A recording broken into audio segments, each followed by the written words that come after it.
জুলাই ক্যালেন্ডারের মধ্যে একটা প্রোগ্রাম রাখা হয়েছে যে নারী পুরুষ নির্বিশেষে এই আন্দোলনে তৃতীয় লিঙ্গের যাদের অবদান আছে।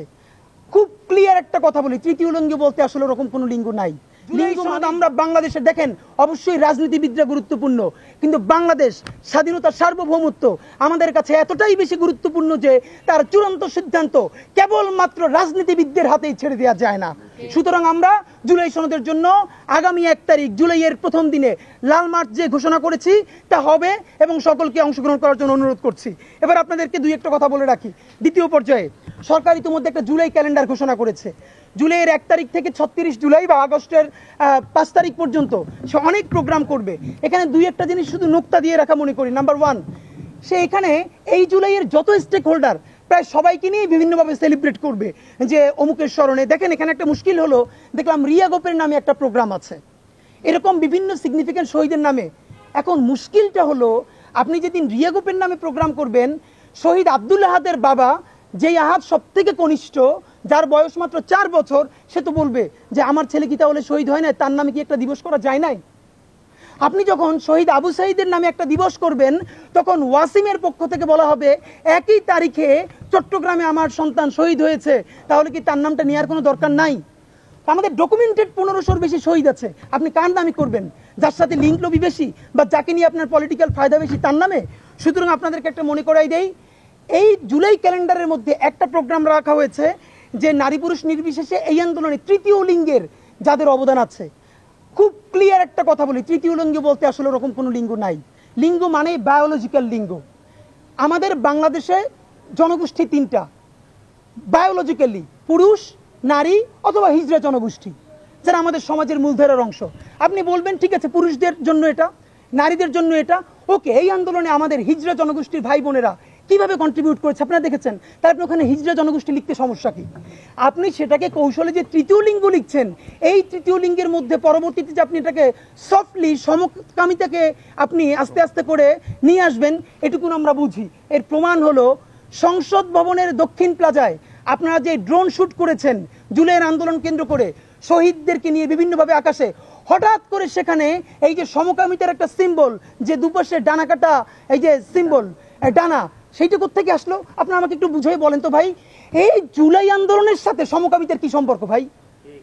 এটা কি মানে? আপনি এই আন্দোলনের যারা উপদেষ্টা হয়েছে, কেউ ম্যান্ডেট নিয়ে এসেছে আগামী 1 বছরের মধ্যে আমি সমকামিতাকে নর্মালাইজ করে দিয়ে যাব, কেউ ম্যান্ডেট নিয়ে এসেছে এই লবিকে আমি ওকে করে দিয়ে যাব, অথচ জুলাইয়ের ম্যান্ডেট মনে হয় কারো নাই।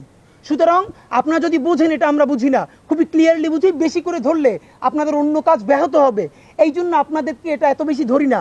বাট মনে করাই দেই, তৃতীয় লিঙ্গ বলা চলবে না। আপনি হিজড়া বলতে কি দুঃখ কষ্ট? আমার কোনো হিজড়া ভাই বোন বলেছে যে আমরা হিজড়া না? বরং হিজড়ারা পর্যন্ত সংবাদ সম্মেলন করে বলেছে যে মেন্টালি সকালে একজন পুরুষ, সন্ধ্যায় সে নারী, তাদের কারণে তারা ক্ষতিগ্রস্ত হচ্ছে। এইসব ভাঙ্কি পাঙ্কি চলবে না। এই বাংলাদেশে বায়োলজিক্যাল সেক্স মানে পুরুষ, বায়োলজিক্যাল সেক্স মানে নারী, বায়োলজিক্যাল সেক্স মানে আমাদের হিজড়া ভাই বোনেরা। আপনি লেখেন হিজড়া জনগোষ্ঠীর অবদানকে কেন্দ্র করে তাদের ত্যাগকে মূল্যায়ন করে প্রোগ্রাম করবেন, কিন্তু এই তৃতীয় লিঙ্গে লেখা চলবে না। নাম্বার 2, আরো একটা খুব বাজে কাজ করা হয়েছে এই ক্যালেন্ডারের মধ্যে। ক্যালেন্ডারের অনেকগুলো প্রোগ্রামের একটা প্রোগ্রামে শেষের দিকে রাখা হয়েছে এই জুলাই আন্দোলনকে কেন্দ্র করে মাদ্রাসা শিক্ষা বোর্ডের অধীনে বাংলাদেশের মাদ্রাসাগুলোতে জুলাই আন্দোলনকে কেন্দ্র করে একটা অনুষ্ঠান হবে, আলোচনা সভা। মানে মনে হলো যেটা খুবই ভালো কাজ, মাদ্রাসাকেও ইনভলভ করা হয়েছে। প্রথমত এটার মধ্যে বড় একটা ভাওতাবাজি আছে। খেয়াল করেন, আমরা জানি একদম ডকুমেন্টেড 80 জনের বেশি মাদ্রাসা শিক্ষার্থী, যার মধ্যে অধিকাংশ কোরআনে হাফেজ, এই জুলাই আন্দোলনে শহীদ হয়েছেন। এছাড়া অগণিত পরিবার যারা মাদ্রাসার শিক্ষক বা মাদ্রাসার ছাত্র, তার আন্দোলনে শহীদ হয়েছে, আহত হয়েছে।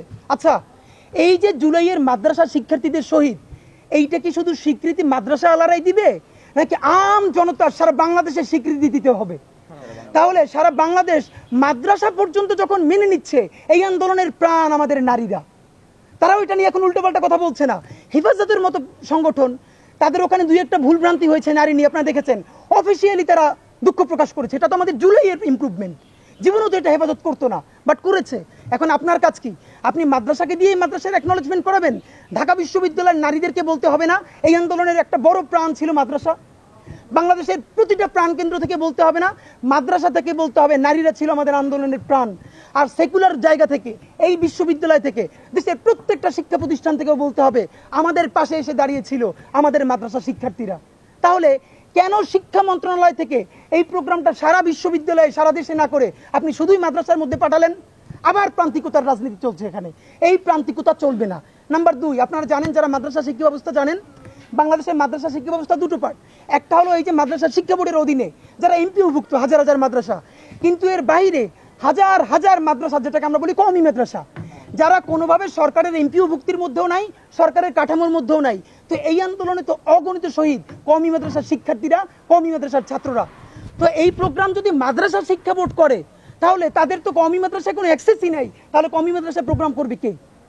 কওমি মাদ্রাসার শিক্ষকরা, ছাত্ররা যাত্রাবাড়িতে যেভাবে বুক চিতিয়ে লড়াই করেছে, তাহলে সেখানে আপনি কোনো প্রোগ্রামও করছেন না। এই আপনি যে মাদ্রাসা বোর্ড লিখছেন, এটা তো শুধু আলিয়া মাদ্রাসা, তাহলে আমার কওমি মাদ্রাসার ভাই বোনেরা কই? তাদের স্বীকৃতি দিবে কে?